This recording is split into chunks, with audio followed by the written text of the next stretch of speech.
మామయ్య, అమ్మని ఓల్డేజ్ హోమ్‌లో చేర్చుదామని అనుకుంటున్నాను. నువ్వొకసారి రాగలవా? అంటూ వేణు దగ్గర నుండి ఫోను. ఎందుకు, ఏమిటి అని అడిగేలోపే ఫోన్ పెట్టేశాడు వాడు. ఇప్పుడు రేవతిని వృద్ధాశ్రమంలో చేర్చాల్సిన అవసరం ఏమొచ్చింది వాడికి? అని ఆలోచనలో పడ్డాను. గతం గుర్తుకొచ్చింది. వేణు తల్లి లక్ష్మి నాకు తోడబుట్టిన అక్క. బావ ప్రసాదరావు. చాలా మంచివాడు. మా అమ్మానాన్నలు పల్లెటూరులో ఉండటం వల్ల నేను అక్క వాళ్ళింట్లో ఉండి చదువుకునేవాణ్ణి. డెలివరీ టైంలో డాక్టర్ల నిర్లక్ష్యం వల్ల మా అక్క చనిపోయింది. అప్పటికి వేణు 5 రోజుల పిల్లాడు. బంధువులందరూ బలవంత పెట్టగా బాబు కోసం బావ రేవతిని పెళ్లి చేసుకున్నాడు. రేవతి ప్రసాదరావుకి దూరపు బంధువుల అమ్మాయి. తల్లి తండ్రి లేరు. మేనమామ పెంచాడు. రేవతి నెమ్మదస్తురాలు. 10వ తరగతి వరకు చదువుకుంది. బావ రెండో పెళ్లి చేసుకునేసరికి నేనెక్కడ ఉండాలి అన్న ఆలోచనలో పడ్డాను నేను. వచ్చిన అమ్మాయికి నేను ఇక్కడ ఉండటం ఇష్టముంటుందో లేదో, వెళ్ళిపోతే బావ ఏమనుకుంటాడో అని సందిగ్ధంలో పడిపోయాను. రేవతి వచ్చిన వారం రోజులకు నా గదిలో బుక్స్ సర్దుకుంటున్నాను. అన్నయ్యా అని వినిపించింది. తలెత్తాను. ఎదురుగా రేవతి. మొహమాటంగా లేచి నుంచున్నాను. అన్నయ్య, మీరేమీ అనుకోకపోతే ఒక మాట చెబుతాను. మీరు ఇక్కడే ఉండి చదువుకుంటున్నారని మీ బావగారు చెప్పారు.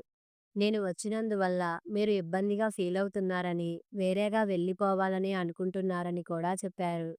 అన్నయ్య, మీరు వెళ్ళిపోవద్దు. నేను కూడా మీ చెల్లినే. మీ చదువు అయిపోయే వరకు మీరు ఇక్కడే ఉండాలి. మీకు నా పట్ల ఇలాంటి అభిప్రాయం రావటానికి నేనేమైనా తప్పుగా ప్రవర్తించి ఉంటే క్షమించండి. అంతేకాని మీరు వెళ్ళొద్దన్నయ్యా, ప్లీజ్ అంది తడిసిన కళ్ళతో చేతులు జోడిస్తూ. ఇంత మంచి అమ్మాయిని అపార్థం చేసుకున్నందుకు నన్ను నేనే తిట్టుకున్నాను. అబ్బే! అదేం లేదమ్మా! నువ్వు ఇంతగా చెప్పాక కూడా వెళితే నేను మనిషినే కానమ్మా! నేనిక్కడే ఉంటాను అన్నాను రేవతి తల నిమిరి. చాలా థాంక్స్ అన్నయ్య అంటూ సంతోషంగా వెళ్ళిపోయింది రేవతి. ఆ తర్వాత మరెప్పుడూ రేవతి పరాయి అమ్మాయే అన్న ఆలోచన కూడా రాలేదు నాకు.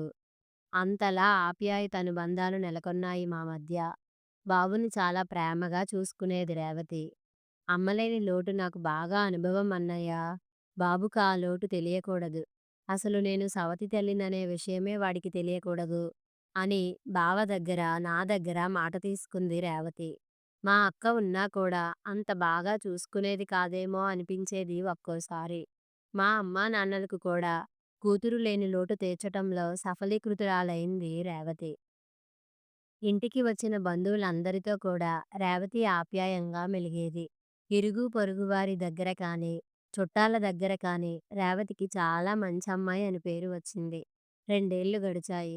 బాబు రేవతిని వదిలి క్షణం కూడా ఉండేవాడు కాదు. వాళ్ళ నాన్న కన్నా అమ్మ దగ్గరే మాలిమి ఎక్కువ వాడికి. నాకు చదువు అయిపోయి జాబ్ కూడా అనుకోకుండా అక్కడే దొరికింది. రేవతి, బావ, నేను కూడా చాలా ఆనందించాం అందుకు. నేను అప్పుడప్పుడు జాబ్ పని మీద క్యాంపులకు వెళ్ళవలసి వచ్చేది. ఒకసారి అలా ఢిల్లీ వెళ్ళి 10 రోజుల తర్వాత వచ్చాను. అప్పటికి రేవతి హాస్పిటల్‌లో ఉంది. 2 ఏళ్లుగా చూస్తున్నా ఏ రోజు కనీసం తలనొప్పి కూడా ఎరుగని రేవతిని హాస్పిటల్‌లో చేర్చేంతగా ఏమైందో తెలియలేదు. అడిగినా బావ చెప్పలేదు. ఏదో దాస్తున్నాడనిపించింది. రేవతికి సాయంగా ఉండటానికి అమ్మ వచ్చింది. అమ్మ ఒక నెల ఉండి వెళ్ళింది. తనను బస్సెక్కించి వచ్చి ఆఫీస్‌కి వెళ్ళిపోయాను. సాయంత్రం నేను ఆఫీస్ నుండి వచ్చేసరికి రేవతి ఒక్కతే ఉంది. నేను ఫ్రెష్ అయి వచ్చేసరికి రేవతి కాఫీ ఇచ్చింది. సభ్యత కాదని అనిపించినా తనని అడగకుండా ఉండలేకపోయాను. రేవతి, నీకెప్పుడూ కొద్దిపాటి నీరసం కూడా రాదు కదా! హాస్పిటల్‌లో చేరేంత పెద్ద అనారోగ్యం ఏం వచ్చింది? నీకిష్టమైతేనే చెప్పమ్మా! బావని అడిగినా చెప్పలేదు. అందుకని నిన్ను అడుగుతున్నాను అన్నాను. ఒక నిమిషం మౌనంగా ఉండి, తర్వాత ఇందులో దాచేదేముందన్నయ్య? నాకు పిల్లలు పుడితే బాబుని ప్రేమగా చూసుకోలేనేమోనని నా భయం. అందుకని పిల్లలు పుట్టకుండా ఆపరేషన్ చేయించుకుంటానని ఈయనతో చెప్పాను. మొదట ఆయన ఒప్పుకోలేదు. బలవంతం చేసి మరీ నేనే ఒప్పించాను. నాకు పిల్లలు లేకపోయినా పర్వాలేదు. వాణ్ణి నేను ప్రేమగా పెంచుకుని ప్రయోజకుణ్ణి చేయగలిగితే చాలు అంది రేవతి. అప్పటి నుండి రేవతిపై ఉన్న అభిమానం రెట్టింపవటమే కాక, తనపై గౌరవం కూడా కలిగింది నాకు. నా పెళ్ళయ్యాక నా భార్యకు కూడా రేవతితో మంచి సాన్నిహిత్యం ఏర్పడింది. రేవతి గురించి పూర్తిగా తెలుసుకున్నాక వారి స్నేహం ఇంకా గట్టిపడింది. పెళ్ళైన సంవత్సరానికి నాకు వైజాగ్ ట్రాన్స్ఫర్ అయ్యింది. రేవతిని, బావను విడిచి వెళ్ళాలంటే చాలా బాధ కలిగింది. అయినా విడిచి వెళ్ళక తప్పలేదు. వీలైనప్పుడల్లా గాయత్రి, నేను వచ్చి వెళ్ళేవాళ్ళం. అలాంటి పరిస్థితుల్లో బావ యాక్సిడెంట్లో అకస్మాత్తుగా మరణించటం మా అందరికీ కోలుకోలేని దెబ్బ అయింది. రేవతిని చూసి కంటతడి పెట్టని వారు లేరు. బావ దినకర్మలు అన్నీ అయిపోయి, బంధువులందరూ వెళ్ళిపోయాక గాని, నాకు రేవతితో ప్రశాంతంగా మాట్లాడటానికి కుదరలేదు. ఆమెకు ధైర్యం చెప్పి, మళ్ళీ మామూలు మనిషిగా తిరగగలిగేలా చేయాల్సిన బాధ్యత నాదే. అందుకే రేవతిని పిలిచి, చూడమ్మా, నీకు జరిగిన అన్యాయం ఎవరూ తీర్చలేనిది. నువ్వు బాబు కోసమైనా ఈ బాధ నుండి బయటపడాలి అంటూ నాకు తోచినన్ని విధాలుగా రేవతిని ఓదార్చాను. 2 రోజుల తర్వాత నేను, గాయత్రి వైజాగ్ వచ్చేశాం. అమ్మా, నాన్నలను తనకు తోడుగా అక్కడే ఉండమన్నాను. నేను నెలకొకసారి వెళ్ళి వాళ్ళను చూసి వచ్చేవాణ్ణి. బాబుని స్కూల్లో జాయిన్ చేశాము. వాణ్ణి స్కూలుకు పంపటం, లంచ్ తీసుకెళ్లడం, స్కూల్ నుండి తేవటం, ఈ పనుల వలన రేవతికి నలుగురిలోకి రావటం కాస్త అలవాటై చిన్న చిన్నగా బావ పోయిన దుఃఖంలో నుంచి కోలుకోసాగింది. వేణు ఫస్ట్ క్లాస్‌కొచ్చేసరికే మాకు 2 పిల్లలు పుట్టారు. ఉద్యోగంలో ప్రమోషన్ రావటంతో అక్కడ కూడా బాధ్యతలు ఎక్కువయ్యాయి. అయినా వీలు చూసుకుని గాయత్రి, నేను రేవతిని చూసి వచ్చేవాళ్ళం. రేవతి కూడా ఊరికే ఉండకుండా టైలరింగ్ చేసేది, నేర్పేది. "నీకెందుకమ్మా ఈ శ్రమ? ఆస్తి ఉంది కదా" అంటే, "నాకు బోర్ కొట్టకుండా ఉంటుంది కదా అన్నయ్య" అనేది.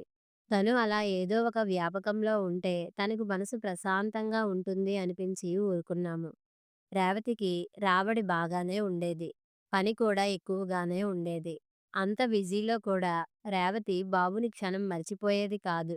వాడికి అన్నీ అమర్చి పెట్టేది. స్కూల్‌కు పంపాలన్నా, తేవాలన్నా తను వెళ్ళాల్సిందే. నా సహకారం, సలహాలు తీసుకుంటూ వేణుని ప్రేమగా పెంచి, చదివించి మంచి ఉద్యోగస్తునిగా నిలబెట్టింది రేవతి. తల్లిని దేవతలా భావించేవాడు వేణు. తనతో పాటు ఆఫీసులో పనిచేసే సరితని ఇష్టపడ్డాడు. అది తెలిసిన రేవతి నన్ను పిలిపించి, సరిత వాళ్ళ అమ్మానాన్నలతో మాట్లాడించి, వాడికి సరితనిచ్చి పెళ్లి కూడా చేసింది. ఇప్పుడు వాళ్లకు ఒక బాబు కూడా. 3 నెలల క్రితం రేవతికి హార్ట్ ఆపరేషన్ అయింది. అప్పుడు సరిత అత్తగారిని ఎంతో బాగా చూసుకుంది. ఇక వేణుకైతే తల్లంటే ప్రాణం. అంతా బాగానే ఉన్నారు. మరి ఇప్పుడు హఠాత్తుగా వేణు ఇలా ఫోన్ చేశాడేమిటో!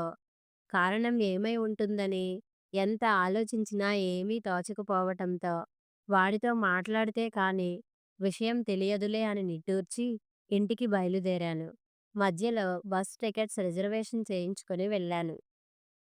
ఇంట్లోకి వెళ్తూనే, "గాయత్రి, త్వరగా బట్టలు సర్దు, హైదరాబాద్ వెళ్తున్నాం" అన్నాను. "ఏంటండి ఇంత సడన్‌గా ప్రయాణం?" ఆశ్చర్యంగా అంది గాయత్రి. "తలనొప్పిగా ఉంది. ముందు కాస్త కాఫీ ఇవ్వు. నీకు అన్నీ వివరంగా చెబుతాను" అన్నాను. కాఫీ తెచ్చి ఇచ్చి కూర్చుంది గాయత్రి. "చెప్పండి" అంటూ. వేణు ఫోన్ చేసిన విషయం చెప్పి, వాడు వాళ్ళమ్మని ఎంతో ప్రేమగా చూసుకునేవాడు. ఇలా ఎందుకన్నాడో అర్థం కావటం లేదు. అది ఆలోచించే నాకు తలనొప్పి వచ్చింది. ఏది ఏమైనా మనం అక్కడికి వెళ్ళి వాడితో మాట్లాడితే కానీ అసలు విషయం తెలియదు. త్వరగా కానీ వెళ్దాం అన్నాను. నేను చెప్పింది విని నిశ్చేష్టురాలిలా నిలబడిపోయింది గాయత్రి. వెంటనే కోపంగా, "అదేంటండి? ఆ అబ్బాయికి మతిగాని పోయిందేంటి? రేవతి లాంటి తల్లి ఉంటుందా? అలాంటి ఆమెను హోంలో చేర్చుతానంటాడా? వెళ్ళి అదేంటో తేల్చుదాం. వాళ్ళకిష్టం లేకపోతే రేవతిని మనం తెచ్చుకుందాం" అంది. మేము హైదరాబాద్‌లో వేణు ఇంటికి వెళ్ళేటప్పటికి తెలతెలవారుతోంది.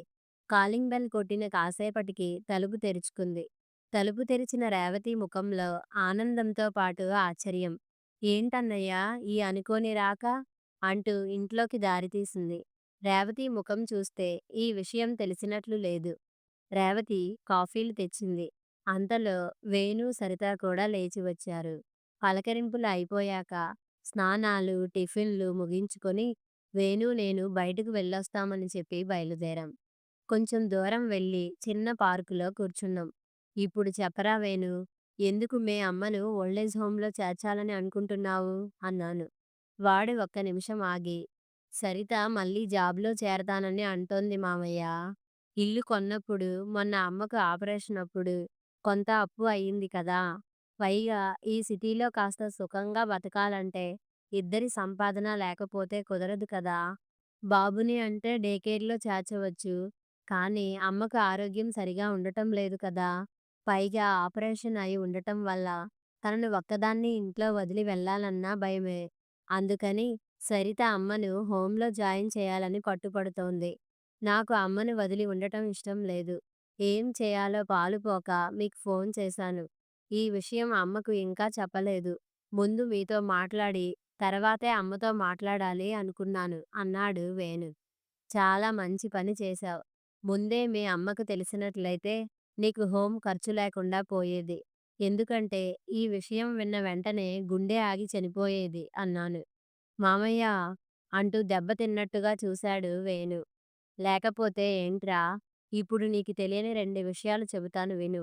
మొదటి విషయం, నువ్వు మీ అమ్మకు సొంత కొడుకువి కాదు. నా అక్క కొడుకువి అన్నాను. చలనం లేని విగ్రహంలా ఉండిపోయాడు వేణు. నువ్వు చెప్పేది నిజమా మామయ్యా? అంటూ పదే పదే అడిగాడు. అవును. మీ అమ్మ మీ నాన్నకు మొదటి భార్య. ఆమె నిన్ను కని చనిపోతే మీ నాన్న రేవతిని రెండో పెళ్లి చేసుకున్నాడు. సవతి కొడుకనే ఆలోచన కూడా లేకుండా నిన్నెంతో ప్రేమగా పెంచింది. నీకేదైనా జబ్బు చేస్తే విలవిలలాడేది. నీకింకో విషయం చెప్పనా? తనకు పిల్లలు పుడితే నీ మీద ప్రేమ తగ్గిపోతుందేమోనని మీ నాన్నని బలవంతాన ఒప్పించి తనకు పిల్లలు పుట్టకుండా ఆపరేషన్ చేయించుకుందిరా పిచ్చి తల్లి. అందుకే రేవతంటే నాకు ప్రేమ, అభిమానం, అన్నిటికీ మించి గౌరవం.